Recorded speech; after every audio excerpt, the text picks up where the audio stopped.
Have you in the show. Awesome to be here. Thank you so much for coming. We're having a little sort of tech moment here on the money. Pedro, and now you. Cybercrime, Russia, is it a big deal?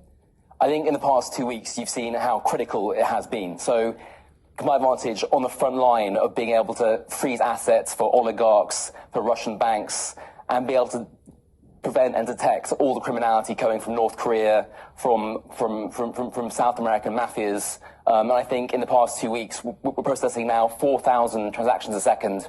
We're protecting 200 million underlying clients, 2,000 clients and companies directly from that. So I think it's never been a more challenging environment for companies to be able to fight against financial crime and terrorism, and also implement the threat against sanctions for Russia. Now, you're obviously an entrepreneur too, Charles. You've set up your company, Comply Advantage, that supplies these services, and good for you. If you run a small business, could you be at threat? We've got so much of our businesses online, our accounts, our payroll. If you can't get broadband, it's almost crippling, isn't it? If you get actually attacked over the internet, it's much, much more concerning. What can small businesses do? So I think, to your point, it's very, very challenging because issues like money laundering, cybercrime, they can affect every area of the economy. And particularly what we've seen is things like money laundering are attacking areas like estate agents or high-value goods dealers like car parts dealers. And there are so many different conduits for money laundering and terrorist financing.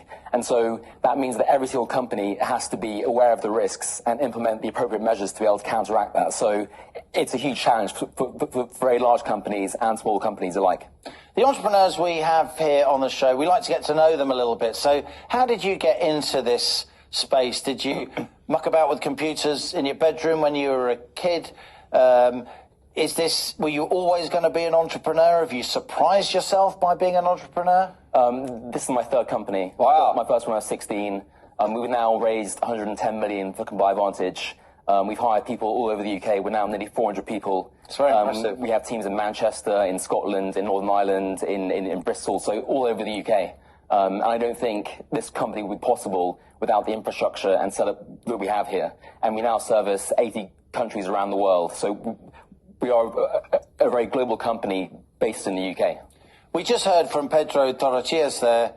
I'm improving. Yeah. It's the third time of pronouncing it. I wonder what you thought of that one. Obviously, he's a Madrid-based entrepreneur. He was kind enough to say that, you know, London is the centre of tech here in Europe, and Brexit isn't stopping us from progressing. Okay, we're two Brits, right? But without blowing our trumpet too much, how good is the UK at this stuff? How important are those regional tech hubs that I spoke about? Up on Teesside, Middlesbrough, down in Bournemouth, in Manchester, as well as just London? So I think the UK has amazing universities, amazing tech talent. So primarily, we're an AI and machine learning company, and we have big teams in Manchester, in Newcastle, and there is really world-class talent educated here, built here, that's really evolved here. And I think that's really why we've grown so well and why we've been able to become a world-class company competing all over the world and winning from the UK. Now, are the people that go into tech, are they all kids who did maths, physics and chemistry, A-level and a sort of degree in computer science?